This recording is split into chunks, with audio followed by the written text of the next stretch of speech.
안녕하십니까? 고린도전서 45번째 시간, 부르심에 순종하는 것이 그리스도인의 순종입니다. 부르심에 순종하는 것이 그리스도인의 순종입니다. 라는 제목으로 하나님 말씀 증거하도록 하겠습니다. 본문의 말씀 고린도전서 7장 17절부터 있는 말씀 함께 읽습니다. 오직 주께서 각 사람에게 나누어 주신 대로 하나님이 각 사람을 부르신 그대로 행하라. 내가 모든 교회에서 이와 같이 명하노라. 할례자로서 부르심을 받은 자가 있느냐? 무할례자가 되지 말며, 무할례자로 부르심을 받은 자가 있느냐? 할례를 받지 말라. 할례 받는 것도 아무것도 아니요, 할례 받지 아니하는 것도 아무것도 아니로되 오직 하나님의 계명을 지킬 따름이니라. 각 사람은 부르심을 받은 그 부르심 그대로 지내라. 그리스도인은 하나님의 부르심을 듣는 자들이며 그 부르심에 순종하는 자들입니다. 그렇다면 부르심을 듣고 순종하는 것은 어떤 것인지 오늘 본문을 통해 함께 살펴보도록 하겠습니다. 첫 번째입니다. 첫 번째는 지금 인생의 처지를 중요하게 여기는 것입니다. 17절입니다. 오직 주께서 각 사람에게 나누어 주신 대로 하나님이 각 사람을 부르신 그대로 행하라. 내가 모든 교회에서 이와 같이 명하노라. 각 사람에게 나누어 주신 대로 행하라는 말은 결혼 생활뿐만 아니라 모든 삶의 영역에 해당되는 말로서 개인에게 주신 능력과 소명, 즉 부르심을 말하는 것입니다. 하나님께서 각 사람에게 주신 능력과 소명은 가정에서 또한 교회에서 사회적인 면이건 종교적인 면이건 전 영역에서 적용되고 사용되어야 합니다. 이것은 단순히 자신이 처한 위치를 스스로 자족하고 만족하게 여기라는 말이 아니라 개인의 지금의 삶을 소중히 여기고 지금 나를 이곳에 있게 하신 하나님의 주권을 중요하게 여기라는 말입니다. 우리는 살면서 자신이 처한 상황과 환경을 원망할 수 있습니다. 그러나 나의 삶의 주권과 계획을 하나님께 맡긴 그리스도인이라면 지금의 나의 삶을 주신 하나님의 주권을 먼저 생각하고 부르신 자리에서 원망보다는 최선을 다하는 것이 성도로서의 그리스도인의 모습인 것입니다. 오늘 나의 삶 가운데서 나를 이 자리에 있게 하신 하나님께 감사하며 내가 있는 그 자리에서 최선을 다하는 저와 여러분 되기를 간절히 바랍니다. 두 번째는 율법은 흉내내는 것이 아님을 기억해야 합니다. 19절입니다. 할례 받는 것도 아무것도 아니요, 할례 받지 아니하는 것도 아무것도 아니로되 오직 하나님의 계명을 지킬 따름이니라.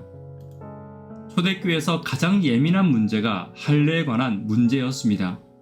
초대교회에서 이방인의 할례 문제는 교회 구성원의 대부분을 차지하고 있던 유대인 그리스도인들에게는 매우 불만족스러운 결정이었습니다.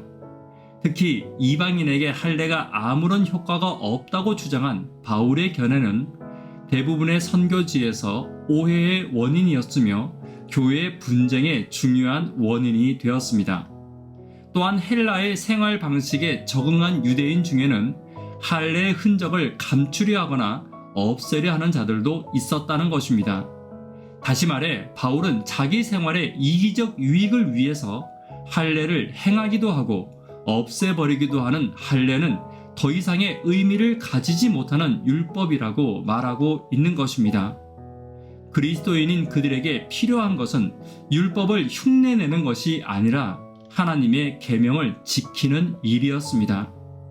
특별히 계명을 지키는 것도 법적인 의무와 책임으로서 계명을 지키는 것이 아닌 자발적이며 능동적으로 기쁨으로 사랑으로 계명을 지키는 것이 부르심을 받은 성도들의 모습인 것입니다. 오늘 우리의 신앙이 율법을 상황에 따라 바꾸며 교회 안에서 율법을 흉내내는 신앙이 아닌 사랑의 관계 속에서 율법을 기쁨으로 지키는 저와 여러분들이 되기를 간절히 바랍니다. 세 번째입니다.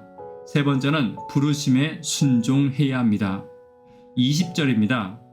각 사람은 부르심을 받은 그 부르심 그대로 지내라. 하나님의 부르심은 크게 두 가지로 구분됩니다.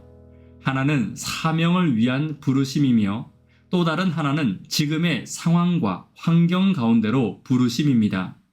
그러나 이 두 가지를 꼭 구분할 필요는 없습니다. 큰 의미에서 두 가지를 구분할 수 없기 때문입니다.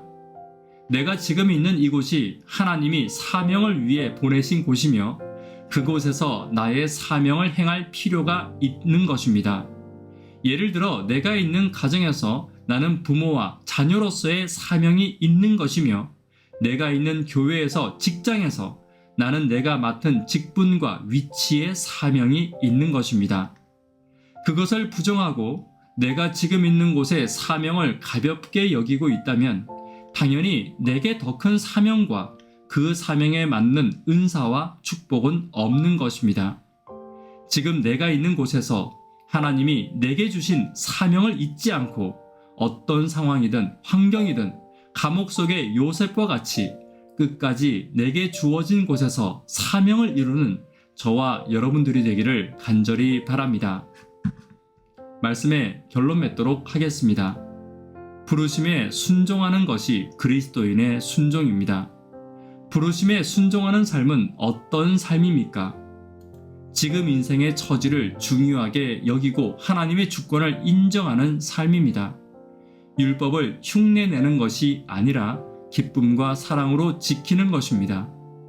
지금 내게 주어진 환경의 부르심에 순종하고 최선을 다하는 삶이 부르심에 순종하는 삶임을 잊지 않는 저와 여러분들이 되기를 간절히 바랍니다. 기도 제목 함께 나누도록 하겠습니다. 구도자들을 위해서 기도 부탁드립니다.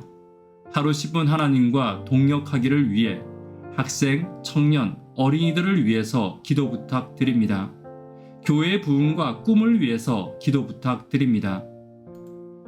부르심에 순종하는 성도는 지금의 처지를 감사히 여기며 율법을 지키되 기쁨으로 지키며 지금의 환경 가운데서 최선을 다하는 성도임을 잊지 않기를 위해 기도 부탁드립니다. 이 시간 개인적으로 기도하도록 하겠습니다. 감사합니다.